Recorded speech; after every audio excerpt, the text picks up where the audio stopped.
The moment Sarah reached for the diamond earrings, 3 security guards rushed over and physically blocked her path. "Step away from the counter," one barked. "Now!" Sarah Mitchell, 28, and David Coleman, 35, had just walked hand in hand into Westfield Premium Outlets for a peaceful shopping trip. Sarah spotted beautiful earrings and pointed them out to David with a smile. But when she pulled out her wallet, everything changed. Security surrounded them instantly. One guard grabbed her wrist as she reached for the jewelry case. Another positioned himself behind David. A third started radioing for backup. "Ma'am, you need to come with us," the lead guard demanded, his hand moving toward his radio. Customers stopped and stared as the couple was cornered like criminals. That's when Sarah and David exchanged a look that said everything. These guards had no idea they'd just made the biggest mistake of their lives. What happened next would change everything. It was supposed to be their first real day off in 3 months. Sarah Mitchell adjusted her sunglasses as she stepped out of their silver Honda Accord, breathing in the crisp October air of Northern Virginia.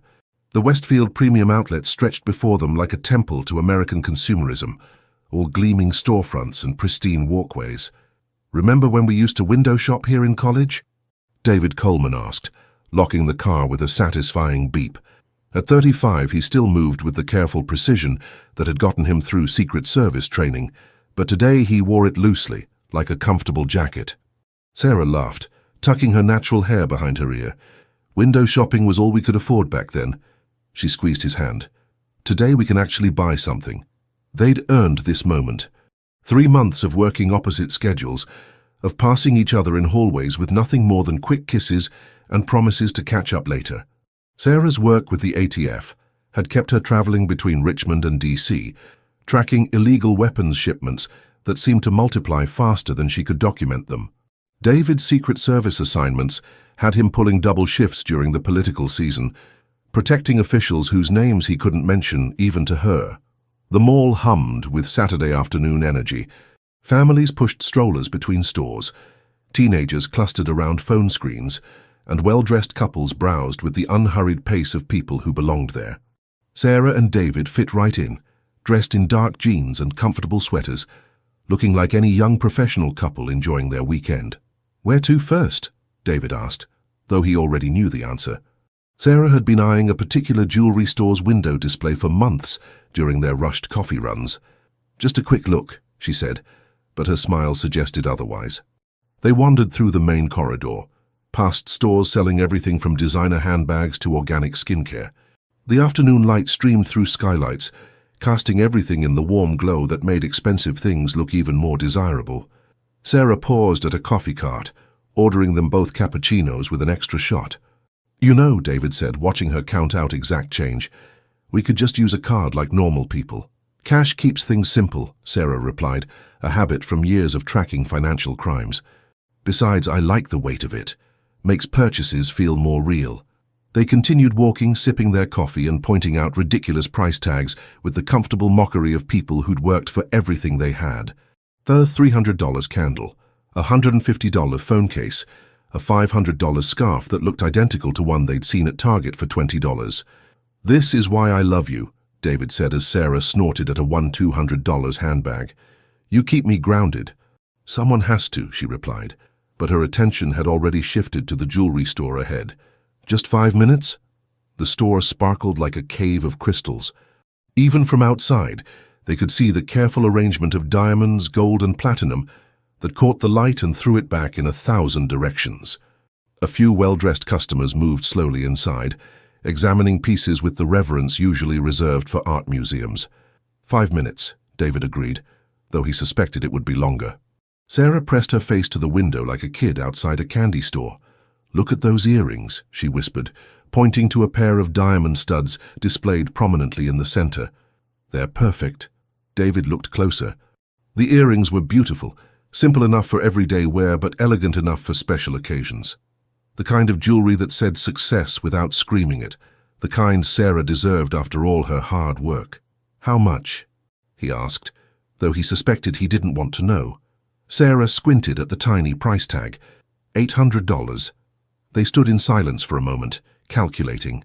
It was more than they usually spent on non-essentials, but not impossible. Sarah had been promoted 6 months ago, and David's security clearance bump had come with a salary increase.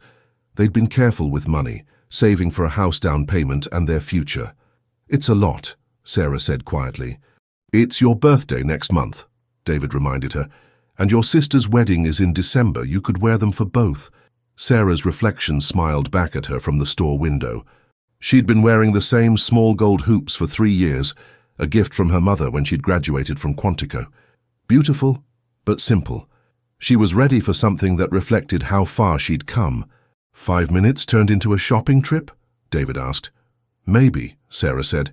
"If they have them in stock, if they look as good in person, if you stop making excuses and go try them on." Sarah took a deep breath. "Okay, but just to look." They pushed through the glass doors into a world of carefully controlled luxury. Soft music played from hidden speakers. The lighting was warm but bright enough to make every stone sparkle. The air smelled faintly of expensive perfume and possibility. A young sales associate with perfectly styled blonde hair looked up from arranging a display. Her smile was professional, but genuine. "Good afternoon. Let me know if you need help with anything." "Thank you," Sarah said, already gravitating toward the earring display. "We're just browsing." But even as she said it, she knew she was lying. Those earrings called to her with the promise of celebration, of marking this moment when everything in their lives felt aligned and hopeful. What could go wrong with buying a pair of earrings? What they didn't know was that someone had been watching them from the moment they entered the mall. The first sign something was wrong came from the peripheral vision of trained professionals. Sarah had been examining the diamond studs for 3 minutes when she noticed the shift in atmosphere. Subtle at first, a change in the background murmur of conversations, the way foot traffic seemed to slow near their store. David felt it too, his shoulders tightening almost imperceptibly as his Secret Service instincts kicked in. 2 men in navy blazers had positioned themselves outside the jewelry store. Not security uniforms, but the kind of generic business casual that screamed mall management. They weren't looking directly at Sarah and David, but their attention was unmistakably focused in their direction. "The earrings are beautiful," the sales associate, whose name tag read Madison, was saying. "They're from our signature collection, very popular for special occasions." Sarah nodded, trying to maintain normal conversation while tracking the movement outside. A third man had joined the first 2. This one was older, with grey hair and the bearing of someone used to giving orders. He spoke briefly to the others, then all 3 spread out in a loose formation around the store's entrance. "Could I see them?" Sarah asked Madison, her voice steady despite the growing tension. "Of course." Madison retrieved a small key from beneath the counter and unlocked the display case. "Are they for a special occasion?" "My birthday next month," Sarah said, accepting the earrings.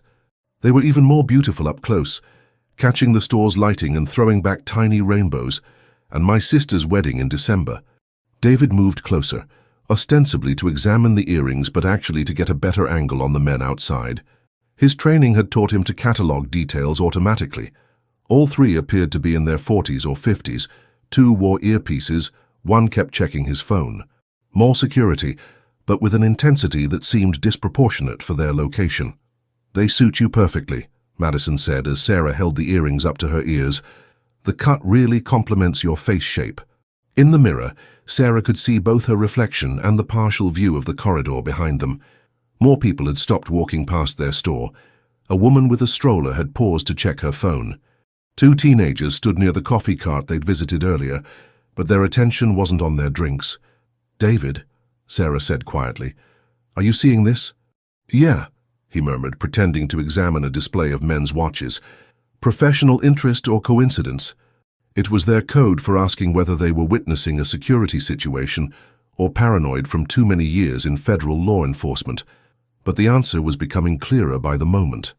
The formation outside was too precise, too coordinated to be random. Madison either didn't notice the tension or was trained to ignore it. "Would you like to try them on properly? I can hold your current earrings." Sarah hesitated. Every instinct told her to pay quickly and leave, but that would mean letting fear dictate her choices. She'd bought jewelry before. She belonged in this store as much as anyone else. More importantly, running would confirm whatever suspicion had drawn this attention in the first place. "Yes, please," she said, removing her gold hoops. The diamond studs transformed her reflection. They caught the light with every small movement, adding a sparkle that made her feel both elegant and powerful. For a moment she forgot about the men outside and simply enjoyed the image of herself wearing something beautiful and expensive. "They're perfect," David said, and his smile was genuine despite the circumstances. "You look amazing." "The diamonds are excellent quality," Madison added. "Conflict-free, of course, and they come with our lifetime warranty." Sarah turned her head to see how the light played off the stones. In the mirror, she caught sight of another man entering the store. This one was younger, broad-shouldered, with the kind of buzz cut that suggested military or security background. He moved to a display near the entrance and began examining men's rings with obvious disinterest. "How much again?" Sarah asked, though she remembered perfectly. "800, Madison said. "But we're running a promotion this weekend. 10% off any purchase over $750. $720, still expensive but within their range." And the earrings were exactly what she'd imagined for her sister's wedding. The kind of jewelry that would photograph beautifully and make her feel confident during such an important family moment. But the feeling of being watched was intensifying. The man examining rings had moved closer. Outside, one of the original men was speaking into his radio. More people had found reasons to linger in the corridor near their store. "Sarah," David said softly, "your call, but we should decide quickly." She looked at her reflection one more time. The earrings were beautiful. The store was legitimate. She had every right to be there to make this purchase, to celebrate her success and upcoming family milestones. Leaving now would feel like surrender. "I'll take them," she said to Madison. "Wonderful. How would you like to pay?" Sarah reached into her purse and pulled out her wallet. She'd stopped at the bank that morning, withdrawing $800 for their shopping trip. The bills were crisp and new, still held together with the bank's paper band. The moment she placed the cash on the counter, everything changed. The instant Madison saw the cash, her expression shifted from friendly to uncertain. And that's when the first security guard walked through the door. "Excuse me." The voice came from directly behind them, calm but carrying the weight of authority that made both Sarah and David freeze. They turned to see a man in his mid-40s wearing a navy blazer with a discreet security badge. His name tag read T. Morrison, and his eyes were fixed on the stack of cash Sarah had placed on the counter. "Is there a problem?" David asked, his voice level, but his body already shifting into a defensive posture. "Just routine," Morrison said, but his attention remained on the money. "We've had some issues with counterfeit bills lately. Mind if I take a look?" Madison, the sales associate, had gone very still. Her friendly demeanor had evaporated, replaced by the nervous energy of someone caught in the middle of a situation she didn't understand. "The bills are real," Sarah said, making no move to hand them over. "They came directly from First National this morning." "I'm sure they are," Morrison replied, but he moved closer to the counter. "Standard procedure, though. We have to check any large cash transactions." The lie was obvious to anyone with law enforcement training. Department stores didn't authenticate currency. That was the responsibility of individual retailers, and even then, only for bills over a certain denomination. Morrison was fishing, creating a pretext for an interaction that had no legal basis.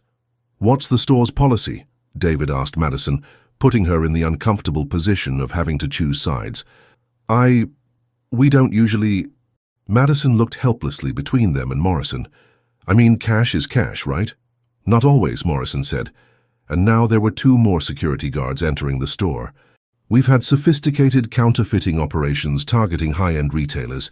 Young couples, nice clothes, expensive items. The bills look perfect until you know what to look for." The racial implications hung in the air like smoke. Young black couple, expensive items, sophisticated operation. The subtext was clear to everyone in the store. Sarah felt the familiar burn of anger in her chest, but she kept her expression neutral. She'd faced this before. The assumption that her presence in certain spaces required explanation, that her money was somehow suspect, that her success must be illegitimate. But knowledge didn't make it hurt less. "What exactly are you suggesting?" she asked. "Nothing," Morrison said quickly. "Like I said, routine check, you understand." But Sarah didn't understand, and she wasn't going to pretend she did. "I understand that you've singled out the only black customers in this store for additional scrutiny, based on no evidence of wrongdoing." The words hung in the air like a challenge. Morrison's face tightened, and the two guards behind him shifted uncomfortably. Madison looked like she wanted to disappear into the floor. "Ma'am, there's no need to make this about race," Morrison said. But his tone had changed from professional to defensive. "We're just doing our job." "And what job is that exactly?" David asked. "Because authenticating currency isn't typically a mall security function." Morrison's jaw clenched. He was clearly used to compliance, not questioning. "Sir, I'm going to have to ask you both to step outside the store while we sort this out." "Sort what out?" Sarah asked. "We haven't done anything wrong. We haven't even completed a transaction." "The cash needs to be verified," Morrison said, and now his hand was resting on his radio. "And I need to see some identification." There it was, the real purpose of this interaction. They wanted to know who Sarah and David were, to run their names through whatever system Morrison had access to. The counterfeit currency story was just a pretext. Sarah looked at David, and in that glance they had an entire conversation. They could comply, produce their IDs, and likely end this harassment quickly.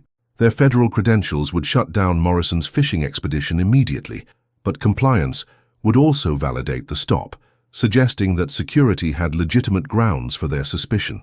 Or they could refuse, stand on their rights as customers who had committed no crime, and force Morrison to either escalate or back down. It was a risk, but it was also a matter of principle. "Are we being detained?" David asked, using the precise legal language that every cop understood. Morrison hesitated. Detention required reasonable suspicion of criminal activity, and he knew it. Examining jewelry and producing legal currency didn't constitute a crime, no matter what assumptions he'd made about their ability to afford $800 earrings. "So you're being asked to cooperate with a routine security procedure," Morrison said, falling back on bureaucratic language. "That's not an answer," Sarah said. "Either we're free to leave, in which case we'll complete our purchase and go, or you're detaining us, in which case you need articulable grounds for reasonable suspicion." Morrison's face went red. Clearly he hadn't expected to face customers who knew their rights, much less ones who could quote legal standards from memory. The other guards looked uncertain, waiting for direction from their supervisor. "I'm going to need to call my manager," Morrison said finally. "Please do," Sarah replied. "We'll wait right here." As Morrison stepped away to use his radio, Sarah and David exchanged another look. They were past the point of simple harassment now. Whatever happened next would determine whether this was just an ugly incident or something that required official response. Madison, meanwhile, had been watching the entire exchange with growing horror. "I'm so sorry," she whispered to Sarah. "This isn't... We don't usually..." "It's not your fault," Sarah said gently. "But I'd like those earrings back, please." Madison carefully removed the diamond studs from Sarah's ears and handed them back. The moment felt loaded with significance. The jewelry that had represented celebration and success, now tainted by the assumption that she had no right to own such things. The radio chatter from Morrison's conversation was too quiet to hear clearly, but the urgency in his voice was unmistakable. Whatever was happening had moved beyond routine. As Morrison ended his radio call and turned back toward them, Sarah noticed something that made her blood run cold. Standing outside the store was a man she recognized from a completely different context, one that had nothing to do with shopping, and everything to do with the federal investigation she'd been working on for 6 months. The man outside the jewelry store wore a charcoal gray suit and had salt and pepper hair styled with the precision of someone who understood the importance of appearance. To anyone else, he looked like a well-dressed businessman taking a Saturday stroll through an upscale mall, but Sarah Mitchell had been studying his photograph for 6 months.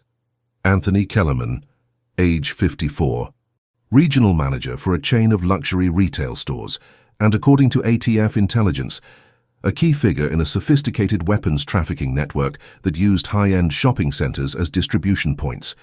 Sarah's training kicked in like muscle memory. She didn't react visibly, didn't change her expression or posture, but her mind began cataloging details with the precision of someone whose life depended on observation. Kellerman was positioned where he could see directly into the jewelry store. His attention was focused on her and David, not on the merchandise in nearby shop windows. And, most importantly, he was here during what should have been a random shopping trip. "The manager is on his way," Morrison announced, returning from his radio conversation. "Shouldn't be more than a few minutes." David nodded politely, but Sarah could see the tension in his shoulders increase. His Secret Service training made him hypersensitive to surveillance, and the growing crowd of casual observers outside the store would have triggered every alarm in his professional toolkit. In the meantime, Morrison continued, I'm going to need you both to remain in the store. Are we under arrest? Sarah asked, though she knew the answer. Morrison couldn't arrest them for attempting to buy jewelry with legal currency, no matter what his suspicions. Of course not, Morrison said, but there are procedures to follow. Sarah's mind raced through possibilities. Kellerman's presence couldn't be coincidental. He was either here for reasons connected to his legitimate business, or he'd somehow identified her as the ATF agent investigating his operation. The latter possibility was deeply troubling, suggesting either a leak in federal intelligence or surveillance capabilities she hadn't anticipated. A fourth security guard had joined the group outside the store. This one was younger, possibly early 30s, with the kind of hyper-alert posture that suggested military background. He was positioned near the mall's main corridor, where he could monitor foot traffic in multiple directions. Sarah, David said quietly, this is feeling orchestrated. She knew what he meant. Random harassment usually involved one or two guards making assumptions based on prejudice. This felt like a coordinated response to specific intelligence. The question was whether they were being targeted as black shoppers who didn't belong in an expensive store, or as federal agents who'd gotten too close to something sensitive. Madison, the sales associate, was arranging and rearranging the jewelry display with nervous energy. I really think there's been a misunderstanding, she said to Morrison. These customers were perfectly pleasant. They asked good questions about the jewelry. They knew exactly what they wanted. Ma'am, please let us handle this, Morrison replied, but his tone was gentler when addressing the white sales clerk than it had been with Sarah and David. Through the store's window, Sarah watched Kellerman check his phone, then walk casually toward the jewelry store entrance.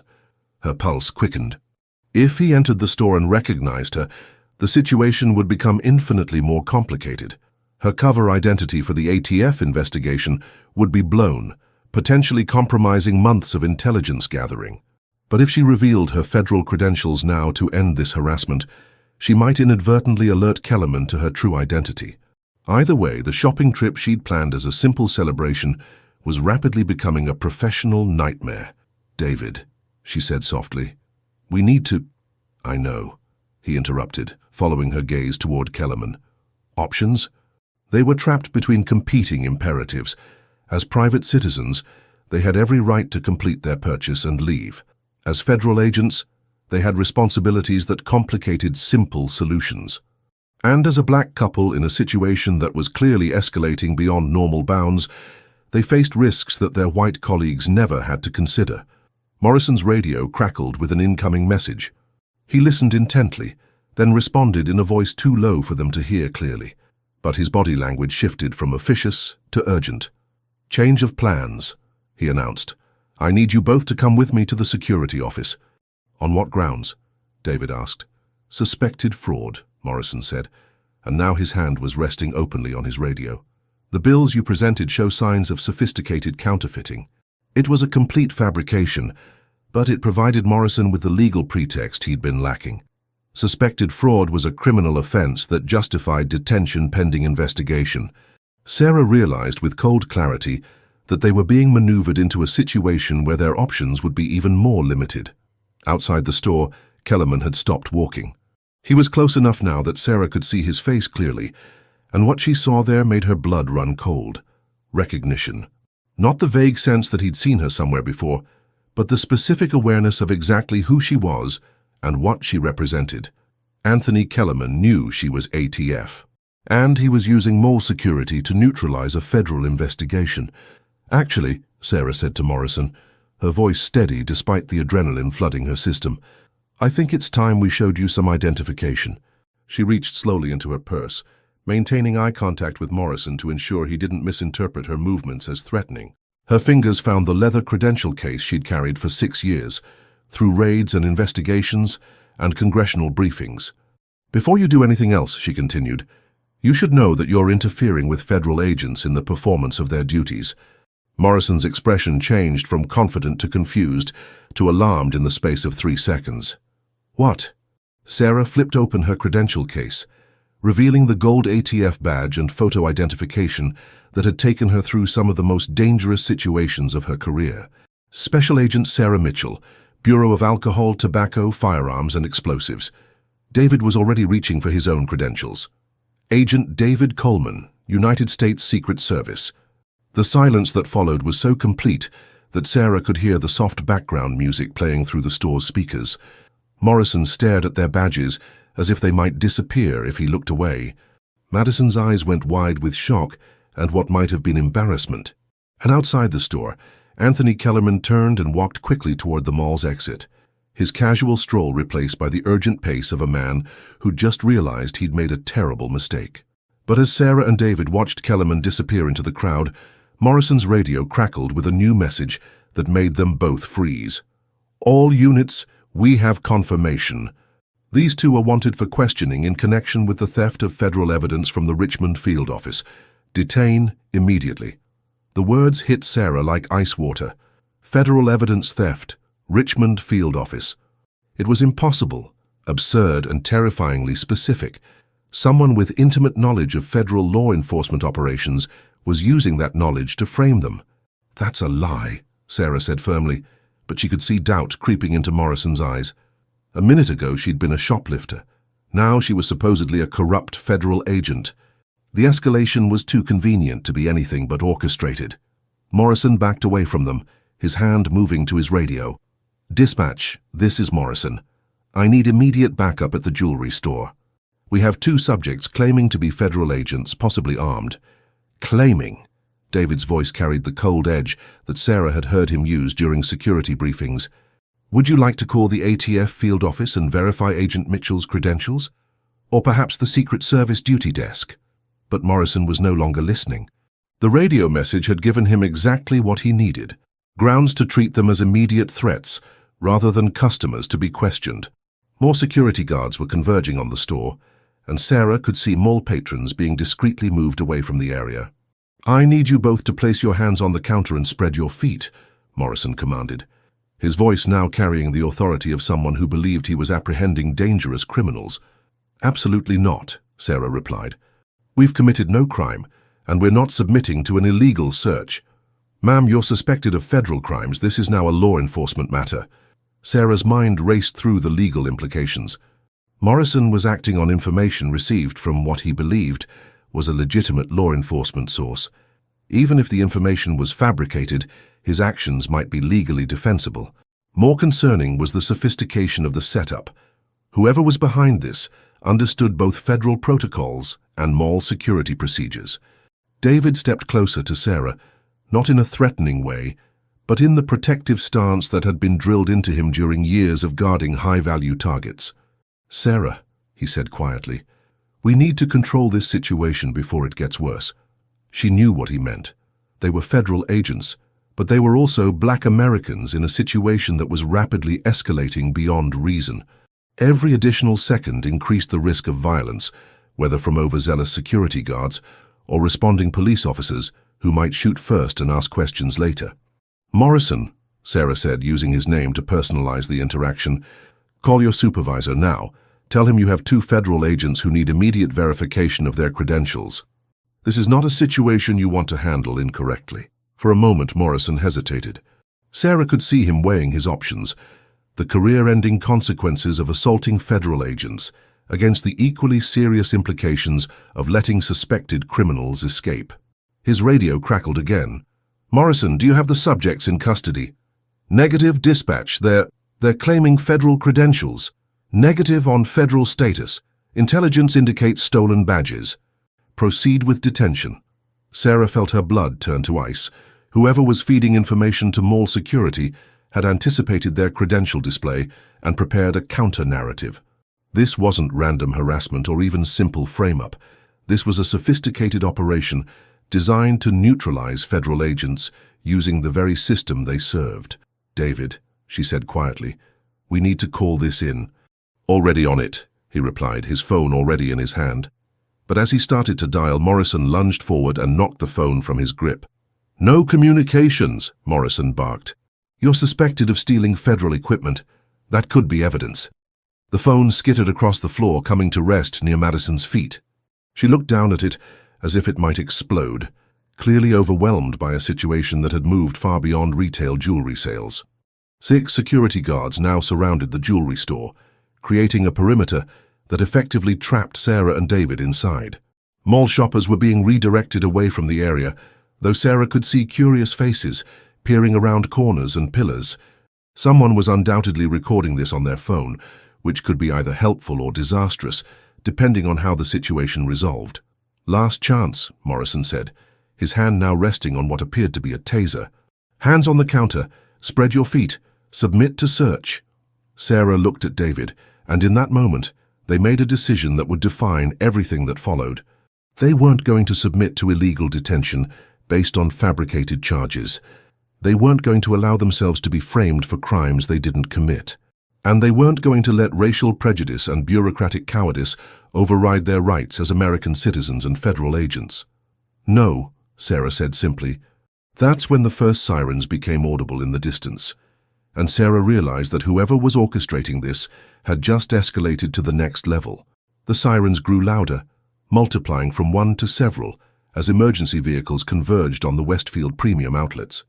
Sarah counted at least 3 different tones: police, fire, and what sounded like federal response vehicles. Someone had called in a major incident. "David," she said quietly, "this is bigger than we thought." Before he could respond, Morrison's radio erupted with chatter. "All units, federal backup en route. Prepare for multi-agency response. Subjects are to be contained but not engaged until federal arrival." Federal backup. Sarah's blood ran cold as the implications hit her. If this was a legitimate federal operation, then either she and David had been placed under investigation without their knowledge, or someone with access to federal communications was using those channels to orchestrate their frame-up.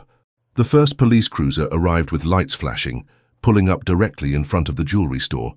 2 officers emerged, and Sarah could see them conferring with the outer perimeter of security guards. The conversation was brief but intense, with multiple people pointing toward the store. "Ma'am, sir," Morrison said, his voice now carrying a note of vindication. "Federal agents are en route to take you into custody. I strongly recommend you cooperate." Madison, the sales associate, had retreated to the farthest corner of the store, clutching the diamond earrings that had started this entire nightmare. She looked terrified, and Sarah couldn't blame her. What had begun as a routine jewelry sale had become what appeared to be a federal law enforcement operation. Her second police car arrived, followed by an unmarked black SUV with government plates. Sarah recognized the vehicle type immediately, the kind used by federal task forces for high-priority operations. Either her worst fears were being realized, or someone had managed to hijack legitimate federal resources for their operation. "Sarah," David said quietly, "look at the license plate on the SUV." She followed his gaze and felt her heart sink. The plate number was one she recognized from her own case files, a vehicle assigned to the joint ATF-FBI task force investigating weapons trafficking in the Mid-Atlantic region, the same task force that had been closing in on Anthony Kellerman's operation.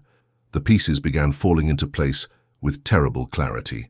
Kellerman hadn't just recognized her by accident.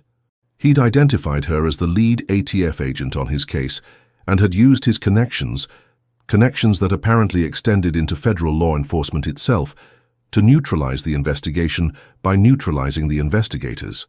The SUV doors opened, and 2 men in federal windbreakers emerged. Even from a distance, Sarah could see the familiar sight of tactical gear. The SUV doors opened, and 2 men in federal windbreakers emerged. Even from a distance, Sarah could see the familiar sight of tactical gear and earpieces that marked them as legitimate federal agents. But the question that terrified her was simple. Were they here to rescue federal agents under attack, or to arrest federal agents under investigation? David moved closer to the store window, studying the approaching agents with the trained eye of someone who'd worked protective details for years. "I recognize the tall one," he said quietly. "Agent Marcus Webb, FBI. He's solid." Sarah felt a flicker of hope. If legitimate agents were responding, then perhaps the frame-up was falling apart. But her relief was short-lived as she watched Webb's partner, a shorter, stockier man she didn't recognize, pull out what appeared to be arrest warrants. Morrison's radio crackled again. "All security personnel, federal agents are taking over the scene. Maintain perimeter. but do not interfere with federal operations. The chess pieces were moving exactly as someone had planned. Local security had been used to contain them, and now federal agents were arriving to legitimize whatever narrative had been constructed. Sarah realized with cold certainty that they were facing a level of corruption that extended far beyond Anthony Kellerman's weapons trafficking operation. Agent Webb approached the jewelry store entrance, his partner flanking him in standard tactical formation. Behind them, the police officers had taken positions that effectively blocked every exit route from the shopping corridor. "Special Agent Sarah Mitchell, Agent David Coleman," Webb called out as he entered the store. "I'm Agent Webb, FBI. I need you both to step away from each other and place your hands where I can see them." "Marcus," David said, using Webb's first name to establish their professional relationship. "What the hell is going on? We're shopping on our day off, and suddenly we're being treated like fugitives." Webb's expression was grim but not hostile. "David, I wish I could explain, but I've got orders from very high up. You're both wanted for questioning in connection with missing evidence from an ongoing federal investigation." "What evidence?" Sarah demanded. "What investigation? I've been working the Kellerman weapons trafficking case for 6 months. My evidence logs are perfect." Something flickered in Webb's eyes at the mention of Kellerman's name. "Sarah, I need you to listen carefully. The missing evidence is from the Kellerman case, specifically surveillance footage and financial records that were checked out under your authorization 3 days ago." Sarah's mind reeled. 3 days ago, she'd been in Richmond interviewing a confidential informant. She hadn't checked out any evidence, hadn't even been in the federal building where the evidence was stored. But if someone had used her credentials to access the evidence room, "That's impossible," she said. "Check the security logs. Check the fingerprints. Check anything. I wasn't in Richmond 3 days ago." "The logs show your badge scan at 11:47 p.m., Webb's partner said, speaking for the first time. His name tag read Agent Torres. "Security footage shows someone matching your description removing evidence boxes." David stepped forward. "Security footage can be manipulated. Badge scans can be spoofed. You know this, Marcus. Someone is setting us up." Webb nodded slowly. "I know. And under normal circumstances, I'd be inclined to believe you. But the orders came down from the Deputy Director's office." "This is not a local field office decision." "The Deputy Director." Sarah felt the ground shift beneath her feet. If corruption extended that high in the federal hierarchy, then they weren't just facing a rogue agent or compromised task force. They were looking at institutional compromise at the highest levels. Madison, who had been listening to this exchange with growing horror, finally found her voice. "Excuse me," she said quietly. "I don't understand any of this, but these people were just trying to buy earrings. They were nice. They had cash. They didn't do anything wrong." Agent Torres glanced at her dismissively. "Ma'am, this is a federal matter. Please step outside the store." "Actually," Sarah said, looking directly at Madison, "please stay. You're a witness to what really happened here, and I have a feeling we're going to need honest witnesses." Webb pulled out a set of handcuffs, his reluctance evident in every movement. "Sarah, David, I need you to turn around and place your hands behind your backs. You're under arrest pending investigation. Perfect timing for emotional peak. If you believe that federal agents deserve the same constitutional protections as every other American citizen, type justice below." "Wait," David said, holding up one hand while keeping the other visible. "Marcus, before you do something that could end both our careers and compromise a major federal investigation, I need you to make one phone call." "David, I can't." "One call to the Secret Service duty desk. Ask them to verify my location and assignment status for the past week.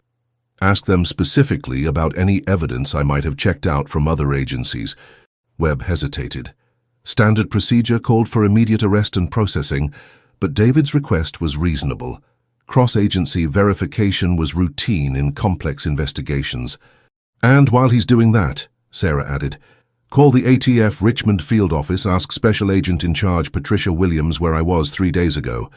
Ask her specifically about the Kellerman surveillance operation and who has access to that evidence." Torres moved to object, but Webb held up a hand. "2 phone calls," he said. 5 minutes. "But if these calls don't verify your stories," "They will," Sarah said with confidence she didn't entirely feel, "because we're telling the truth." As Webb stepped away to make the calls, Sarah caught David's eye. They both knew that the next 5 minutes would determine whether they walked out of this mall as free agents or as suspected criminals. More importantly, they would determine whether the Kellerman investigation and potentially dozens of related cases would survive the corruption that was trying to destroy it. But as Webb began dialing his first number, Sarah noticed something that made her blood run cold. Agent Torres was already typing a text message on his phone, and she could see enough of the screen to read the words, "Package delivered." Initiating Phase 2. Sarah's heart hammered as she watched Torres finish his text message and slip his phone back into his pocket. Whatever Phase 2 meant, it was already in motion. She caught David's eye and tilted her head slightly toward Torres, hoping he'd pick up on her concern. Agent Webb had stepped outside the jewelry store to make his calls, speaking in low tones that couldn't be heard over the ambient mall noise. Through the window, Sarah could see him pacing as he waited for someone to answer, his body language suggesting growing confusion rather than confirmation. "Agent Torres," David said carefully, "how long have you been working with Marcus?" Torres looked up from adjusting his earpiece. 6 months. Why? "Just wondering about the chain of command on this operation. Seems like it escalated pretty quickly from routine security check to federal arrest." It was a fishing expedition, but Torres's reaction was telling. His jaw tightened almost imperceptibly, and his eyes flicked toward the store entrance where Webb was still on the phone. "Sometimes situations develop faster than anticipated," Torres said. "The important thing is that we follow proper protocols." Sarah nearly laughed at the irony. Proper protocols would have involved verification of the arrest warrants, coordination with the agents' home offices, and a clear chain of evidence for the alleged crimes. Instead, they'd been ambushed in a shopping mall based on anonymous tips and fabricated evidence logs. Morrison, the security guard who'd started this nightmare, had retreated to a respectful distance but remained within earshot. Sarah noticed he was taking notes in a small notebook, either following his own protocols or documenting the incident for someone else's benefit. Webb's first phone call ended, and she could see him immediately dialing a second number. His expression had shifted from professional certainty to concerned confusion. Whatever he'd learned from the Secret Service wasn't matching the narrative he'd been given. Madison, the sales associate, had remained in the store despite Torres's suggestion that she leave. She was clutching the diamond earrings like a talisman, her eyes wide as she tried to process the surreal situation unfolding around her jewelry counter. "Ma'am," Torres said to Madison, his voice carrying an edge of impatience, "I really need you to step outside. This is a federal investigation." "Actually," Sarah said, "under federal witness protection statutes, Madison has the right to remain present during any proceedings where her testimony might be relevant." It was a stretch of the law, but Torres didn't challenge it. Sarah suspected he wasn't as familiar with federal procedures as his badge suggested, which raised troubling questions about his credentials and assignment to this operation. Webb ended his second call and returned to the store, his face grim. "We have a problem," he announced. Torres straightened. "What kind of problem?" "The kind where nothing adds up," Webb replied, looking directly at Sarah and David. "The Secret Service duty desk confirms that Agent Coleman has been on protective detail for the past week, including 3 days ago when he was supposedly in Richmond stealing evidence. His location is verified by multiple witnesses and electronic logs." Sarah felt a surge of relief, but she kept her expression neutral. One verification down, one to go. "And the ATF?" David asked. Webb's confusion deepened. "That's where it gets interesting. Special Agent in Charge Williams confirms that Agent Mitchell was conducting surveillance operations in Baltimore 3 days ago, not Richmond. But here's the strange part. She also confirms that evidence was checked out under Mitchell's authorization." "Impossible," Sarah said immediately. "My credentials would show if they'd been used." "Unless someone cloned your access codes," Webb said slowly, "or had inside help from someone with administrative privileges." Torres shifted uncomfortably. "Marcus, maybe we should transport them to the field office for proper interrogation. This mall isn't the place for—" "No," Webb cut him off sharply. "This mall is exactly where we need to be because this is where the setup happened." He turned to Sarah. "You said you were shopping on your day off. What brought you to this specific store?" Sarah gestured toward the diamond earrings still clutched in Madison's hands. "I wanted to buy those for my birthday next month and my sister's wedding. We've been planning this shopping trip for weeks." "Weeks?" Webb's eyebrows rose. So your presence here was predictable. The implication hit Sarah like a physical blow.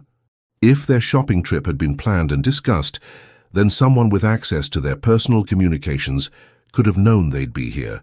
Someone who could then orchestrate a frame-up timed to their presence at the mall.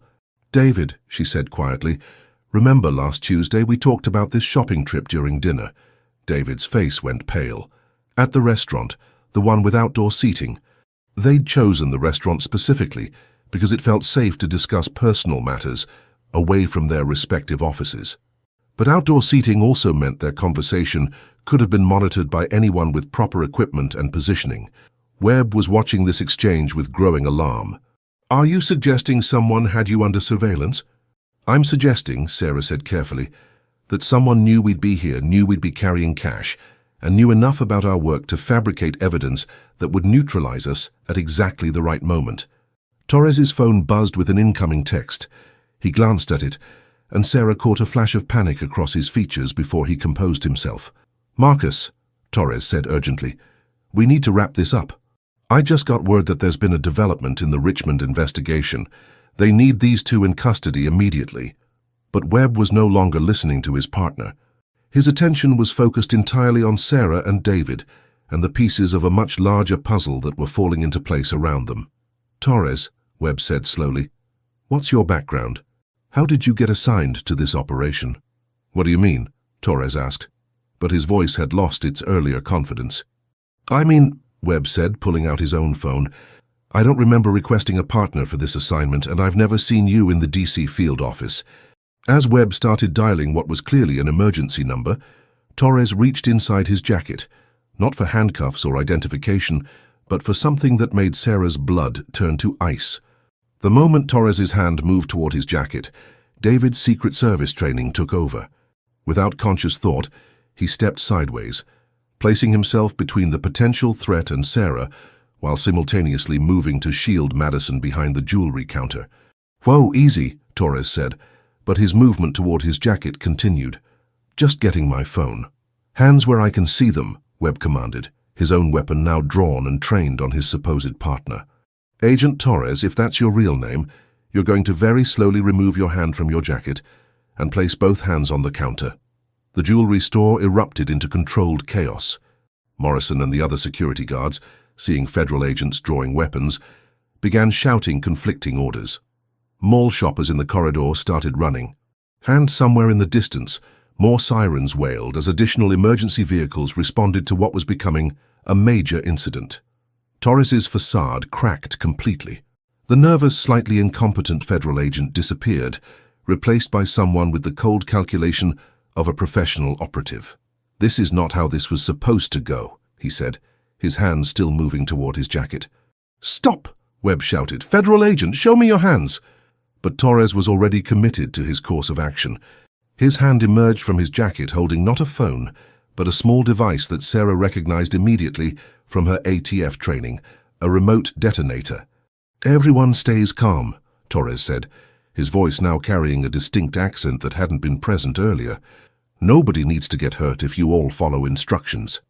Sarah's mind raced through the implications. If Torres had a detonator, then there were explosives somewhere in the mall. The frame-up wasn't just designed to neutralize her and David. It was cover for something much larger and more devastating. "David," she said quietly, "evacuation protocols." He nodded almost imperceptibly. Secret Service training included explosive threat response, and the first priority was always getting civilians to safety. But with Torres holding a detonator and exit routes potentially compromised, their options were severely limited. Webb kept his weapon trained on Torres while speaking rapidly into his radio. "This is Agent Webb, FBI. I need immediate mall evacuation and bomb squad response to Westfield Premium Outlets. Suspect in custody has explosive device." "I wouldn't do that," Torres said calmly. "The devices are positioned at key structural points. Any attempt to evacuate will trigger automatic detonation." Madison whimpered behind the counter. Morrison and his security team looked completely out of their depth, their mall security training nowhere near adequate for handling terrorist threats. Sarah studied Torres's face, looking for tells that might indicate bluffing versus genuine capability. What she saw there chilled her. The calm competence of someone who'd done this before, who'd planned for multiple contingencies, and who was prepared to follow through on his threats. "What do you want?" Webb asked. "Simple," Torres replied. "Agents Mitchell and Coleman walk out of this mall with me. Nobody follows. The devices remain dormant. Everyone goes home safe." "And if we refuse?" David asked. Torres's smile was cold. "Then this mall becomes a memorial to the dangers of federal overreach. 300 casualties minimum. Your choice." Sarah felt the weight of impossible decisions crushing down on her. If she and David went with Torres, they would likely be killed once they were away from witnesses.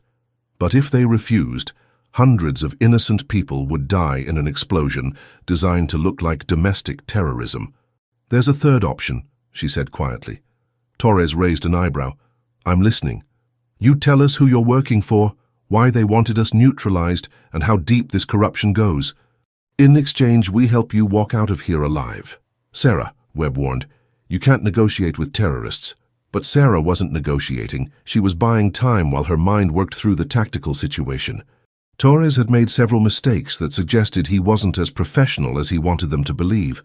The detonator was real, but his positioning in the store was poor. He'd backed himself into a corner with limited exit routes. And most importantly, he was talking instead of acting, which suggested he needed them alive for reasons beyond simple elimination. "I'm not working for anyone," Torres said. "I'm working against someone. Against a system that allows federal agents to profit from the crimes they're supposed to prevent." The accusation hung in the air like a grenade with the pin pulled.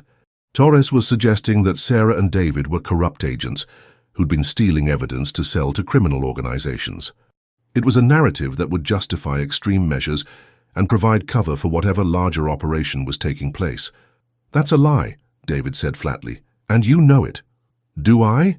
Torres asked. "Then explain how evidence keeps disappearing from cases you're involved in. Explain how weapons trafficking networks always seem to be one step ahead of federal investigations. Explain how criminal organizations have better intelligence than the agencies hunting them." Sarah felt pieces clicking together in her mind. The corruption wasn't with her and David. It was around them. Someone had been using their investigations to feed information to criminal networks, and now that they were getting too close to the truth, that someone was eliminating them. "Anthony Kellerman," she said suddenly. "This is about Kellerman." Torres's expression flickered, just for a moment, but enough to confirm her suspicion. "He's not just trafficking weapons," Sarah continued. "He's trafficking information, federal intelligence, investigation details, evidence, and someone in the system has been helping him do it." Torres's phone buzzed with an urgent message. He glanced at it and his face went white. "Change of plans," he said, raising the detonator. "We're all out of time. Because Agent Sarah Mitchell just figured out who's really running this operation, and that means everybody in this mall is now a liability that needs to be eliminated." Sarah's mind raced as Torres's words sank in. Someone highly placed in federal law enforcement had been feeding intelligence to criminal networks. And now that she'd identified the pattern, everyone who'd witnessed this confrontation was marked for elimination. "Who is it?" she demanded. "Who's been selling federal intelligence?" Torres laughed bitterly. "You still don't understand, do you? This isn't about one corrupt agent. This is about an entire system that's been compromised from the top down."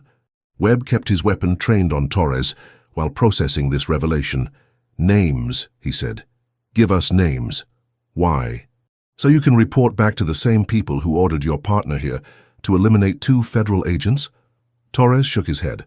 "Agent Webb, you're a good man, but you're working for people who would sacrifice you without hesitation if it served their interests." David moved slightly closer to Madison, who was still crouched behind the jewelry counter. His Secret Service training had taught him to protect civilians first, but he also knew that any sudden movement might trigger Torres into detonating whatever explosives he'd planted. "The Kellerman investigation," Sarah said, pieces falling into place. "Someone's been feeding him information about federal operations. That's how his network stayed ahead of us for so long." "Not just Kellerman," Torres replied. "Dozens of operations, hundreds of criminals who should be in federal prison, but walk free because they know exactly when and how law enforcement will move against them. Morrison, the security guard who'd started this nightmare, had gone pale as he realized the magnitude of what was unfolding around him. "I just thought, they told me these two were shoplifters. This wasn't supposed to be—" "You weren't supposed to think," Torres cut him off. "You were supposed to follow orders and ask no questions, just like Agent Webb here. Just like everyone in the system who enables corruption by refusing to see it." Sarah's phone, which had been knocked to the floor earlier, suddenly buzzed with an incoming call. The sound was jarring in the tense silence, and everyone's attention momentarily shifted to the device lying near Madison's feet. "Don't answer it," Torres warned, but Sarah was already moving. "That's my direct supervisor," she said, recognizing the number on the screen. "Special Agent in Charge Patricia Williams. She's probably wondering why two of her agents are supposedly involved in a federal incident." Torres's grip tightened on the detonator. "Nobody talks to anybody. This situation is contained until I say otherwise." But Webb was already reaching for the phone. "Actually, I think we need to take this call. Patricia Williams has a reputation for integrity that goes back 20 years. If there's corruption in the federal system, she's someone we can trust." "You think," Torres said, "but how can you be certain? How can any of you be certain when the corruption goes as high as the Deputy Director's office?" The accusation hit like a bombshell. The Deputy Director of the FBI was a position of ultimate trust, someone with access to every major investigation, every classified operation, every piece of sensitive intelligence that federal law enforcement possessed. Sarah's phone continued buzzing insistently. "I'm answering it," she said, moving toward the device despite Torres's weapon. "Sarah, don't," David warned, but she was already reaching for the phone. Torres raised the detonator. One more step, and this entire mall becomes a crater. That's when Agent Webb made a decision that changed everything. Instead of trying to stop Sarah or negotiate with Torres, he did something completely unexpected. He holstered his weapon and stepped between Torres and the detonator's target. "Agent Torres, or whoever you really are," Webb said calmly. "I've been a federal agent for 15 years. I've seen corruption, incompetence, and politics interfere with justice more times than I care to count. But I've also seen good people do extraordinary things when they're given the chance to do what's right." Torres's hand wavered slightly. "This isn't about good people. This is about a system that protects criminals and destroys anyone who tries to expose the truth." "Then help us expose it," Webb said. "Help us fix it. But don't murder 300 innocent people because you're angry at a system that failed you." Sarah managed to reach her phone and answered the call. "Special Agent Mitchell."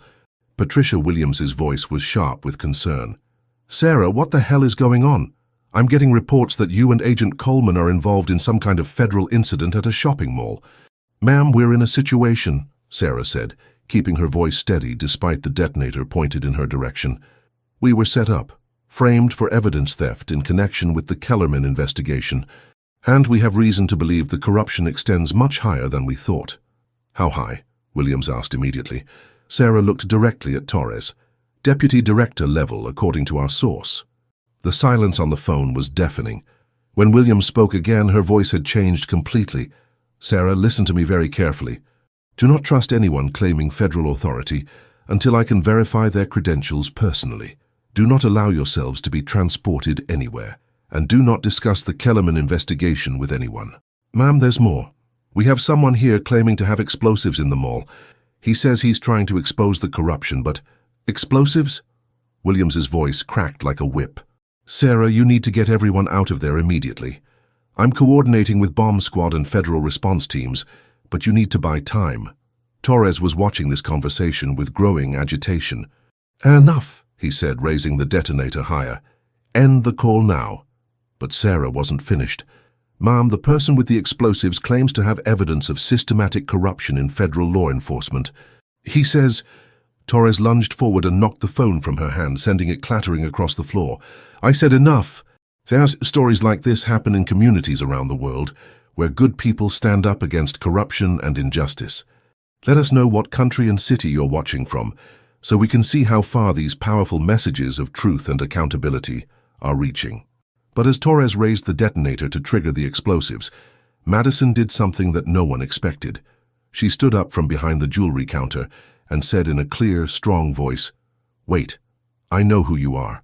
Every eye in the jewelry store turned to Madison, the young sales associate, who had been silent witness to the entire unfolding crisis.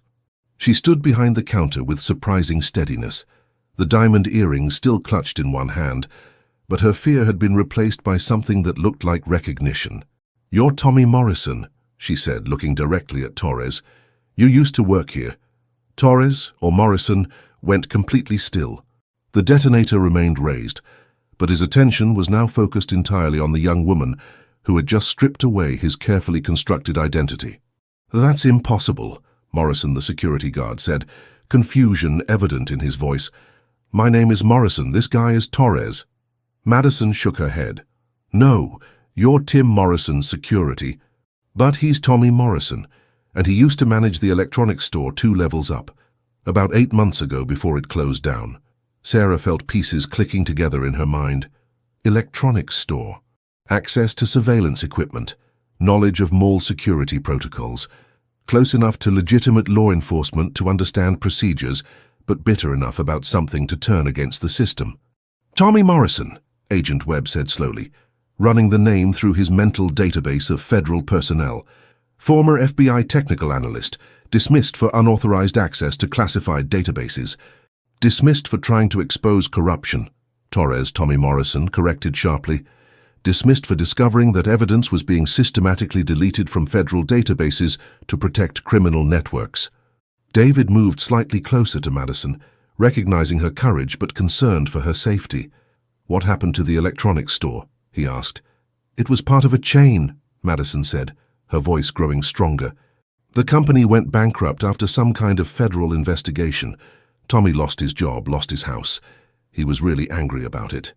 Sarah's mind raced through the implications. A former federal analyst with grievances against the system, technical skills to manipulate security protocols, and intimate knowledge of how federal investigations operated. Someone perfectly positioned to either expose corruption or become part of it. "The Kellerman investigation," she said suddenly. "You've been feeding him information. Not to help criminals, but to build a case against the agents you thought were corrupt." Tommy's expression flickered between anger and something that might have been vindication. "I tracked every piece of evidence that disappeared from federal databases. I documented every investigation that was compromised. I built a case that would expose the entire network." "But you got it wrong," Webb said quietly. "Sarah and David aren't the corrupt agents. They're the ones getting too close to the real corruption."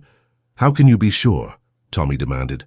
"How can any of us be sure when the system is designed to protect itself?" That's when Sarah's phone, which had been lying on the floor, rang again. This time, Patricia Williams's voice came through the speaker, loud enough for everyone to hear. "Sarah, if you can hear me, I've got updates. We've been monitoring communications, and we've identified the source of the false federal warrants. They originated from a terminal registered to Deputy Director Charles Hawthorne." The name hit the store like a physical blow.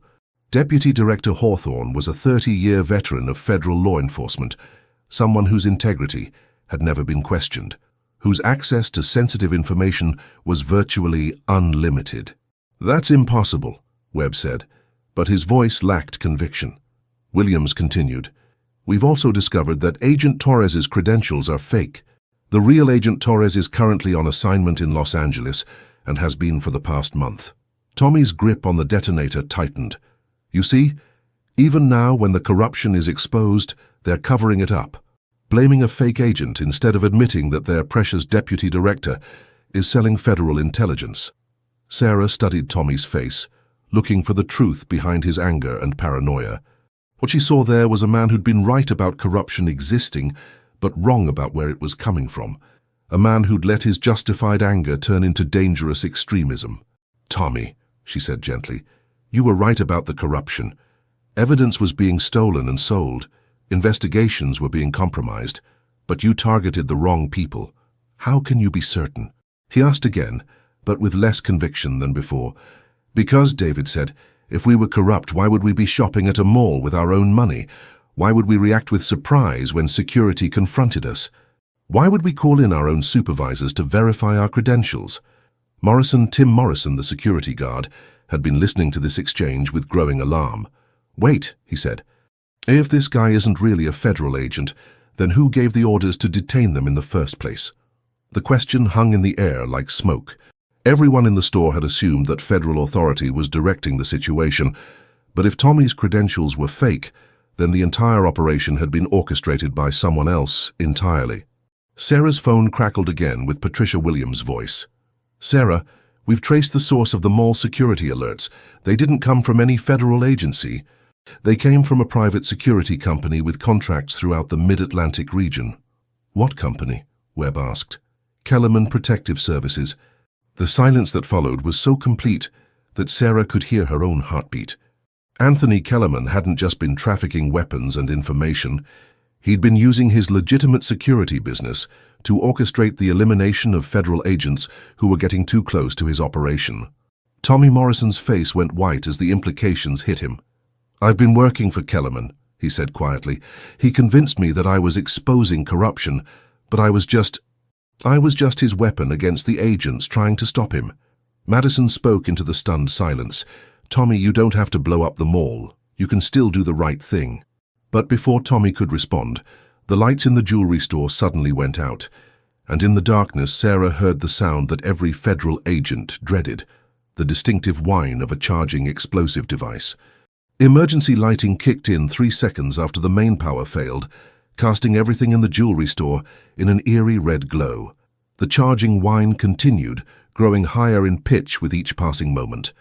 "Tommy, don't do this," Sarah said, trying to keep her voice calm despite the adrenaline flooding her system.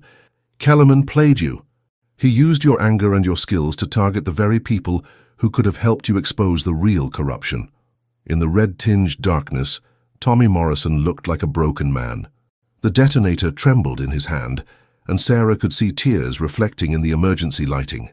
8 months, he said quietly. 8 months I've been building this case. 8 months I thought I was fighting for justice. David moved slowly toward the front of the store, where the emergency exit signs glowed in the darkness. His Secret Service training included emergency evacuation procedures, but with potential explosives in unknown locations, standard protocols were useless.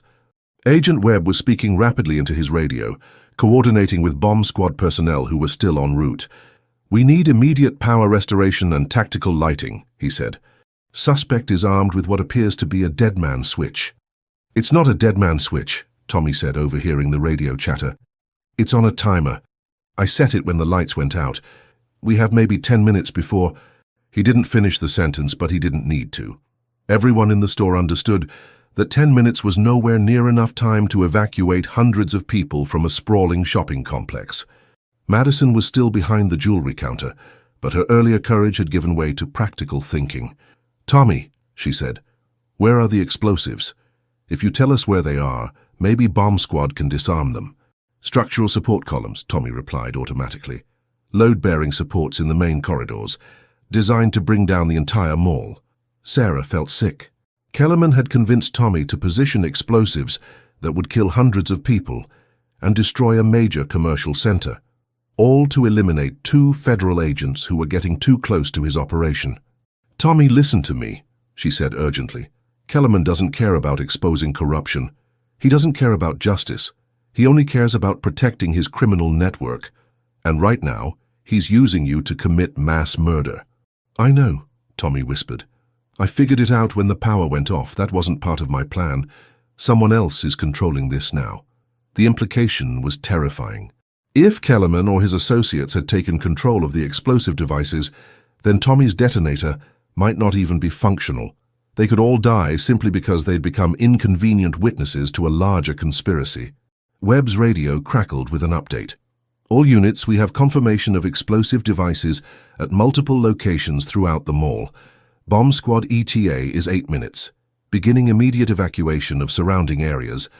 8 minutes, David said quietly. "Timer plus response time, we're cutting it close." That's when Sarah made a decision that would define the rest of her career. Instead of focusing on escape or evacuation, she focused on the one thing that might actually save lives, getting Tommy Morrison to help them stop what he'd started. "Tommy," she said, moving closer despite the danger, "you were right about corruption in federal law enforcement. You were right that evidence was being stolen and investigations compromised. But you can still expose the real criminals." "How?" Tommy asked, and she could hear desperation in his voice. "Even if we survive this, Who's going to believe anything I say? I'm a terrorist holding a detonator in a shopping mall. You're a former federal analyst who discovered evidence of systematic corruption, Sarah corrected. You're a whistleblower who was manipulated by the very criminals you were trying to expose. And you're the only person with technical knowledge of how this entire operation was orchestrated. Madison spoke up from behind the counter. Tommy, you helped me when I first started working here. You taught me how to use the security system, how to track inventory, how to spot shoplifters. You were a good person. You still are. Webb lowered his weapon completely.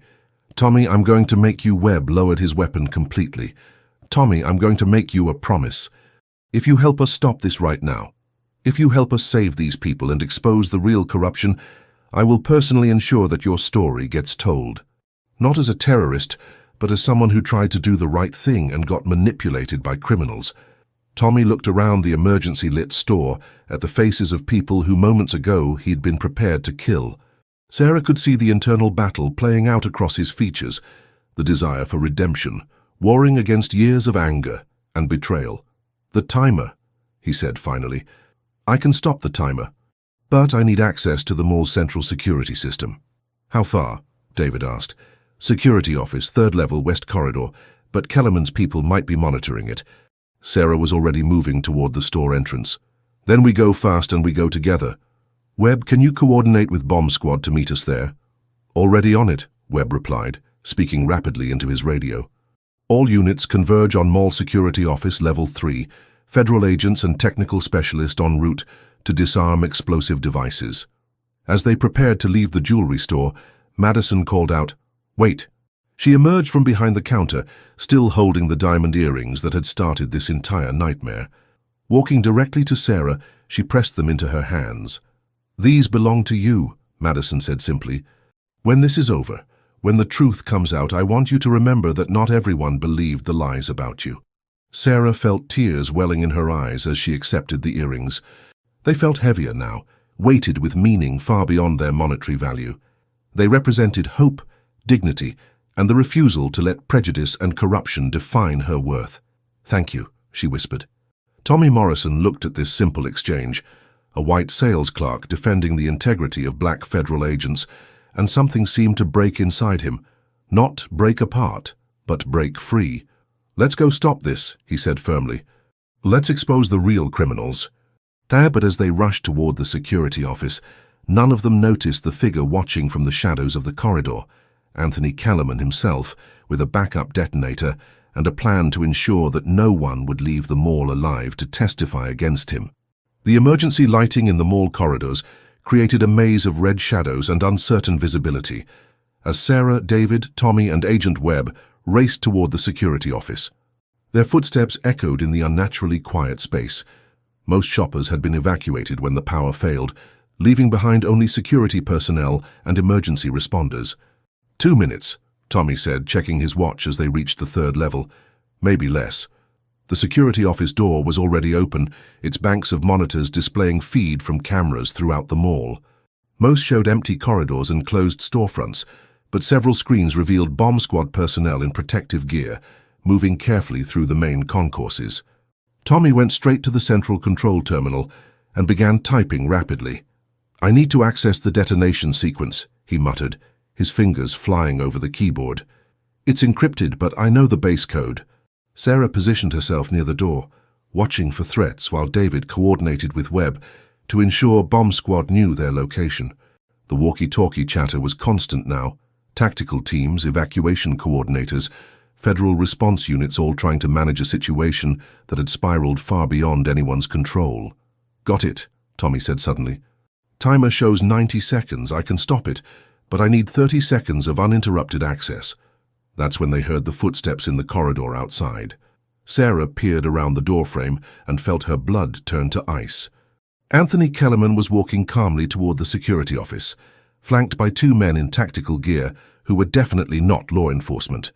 He carried what appeared to be a military-grade detonator, and his expression was that of a man who'd already made peace with killing everyone in the building. "We have company," Sarah whispered urgently. "Kellerman, armed escort. 60 seconds out." David immediately moved to the other side of the doorway, creating a crossfire position. Agent Webb continued his radio coordination while drawing his weapon. Tommy kept typing, sweat beading on his forehead as he worked to crack his own encryption. 40 seconds on the timer, Tommy announced. 20 seconds to completion. Kellerman's voice echoed from the corridor. Agent Mitchell, Agent Coleman, I know you're in there. Time to end this charade. Sarah made a split-second decision. Instead of waiting for Kellerman to reach them, she stepped into the corridor with her hands visible, but her posture radiating federal authority. Anthony Kellerman, she called out, you're under arrest for weapons trafficking, conspiracy to commit terrorism, and the attempted murder of federal agents. Kellerman laughed, but there was no humor in the sound. Agent Mitchell, you've caused me considerable trouble. But don't worry, in about 30 seconds, none of it will matter anymore. 20 seconds, Tommy called from the security office. The timer's been stopped, Sarah lied, hoping to buy crucial time. Your plan failed. Surrender now and maybe you'll live to see trial. But Kellerman wasn't buying it. He raised his own detonator, and Sarah could see that it was different from Tommy's device. Newer, more sophisticated, with what appeared to be satellite connectivity. Remote backup system, Kellerman said with satisfaction. Did you really think I'd trust something this important to a disgruntled ex-analyst with emotional problems? 15 seconds. Tommy's voice was strained with concentration. David emerged from the security office, moving with the smooth precision of his Secret Service training. Kellerman, you're surrounded. Federal agents, bomb squad, local law enforcement. Even if you trigger that device, you won't escape. I'm not planning to escape, Kellerman replied calmly. I'm planning to send a message. That no one, not federal agents, not whistleblowers, not self-righteous civilians, no one interferes with my operations and lives to regret it. 10 seconds, Tommy called. Agent Webb appeared in the doorway behind David, his radio still active. All units, suspect is armed with explosive device. Prepare for immediate breach and neutralization. Kellerman's finger moved toward the trigger button on his detonator. Sarah made the decision that every federal agent hopes they'll never have to make. She drew her service weapon and fired 3 precise shots center mass, dropping Kellerman before he could complete his motion. The detonator flew from his hands, skittering across the floor toward one of his escorts. David was already moving, tackling the man before he could reach the device. Time! Tommy shouted from the security office. Sequence terminated. All devices disarmed.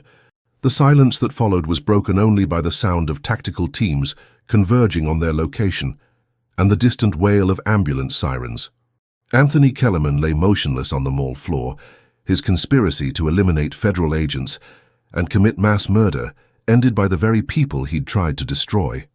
Agent Webb secured the backup detonator while speaking rapidly into his radio. All units, devices are disarmed. Repeat, explosive threat is neutralized. Primary suspect is down.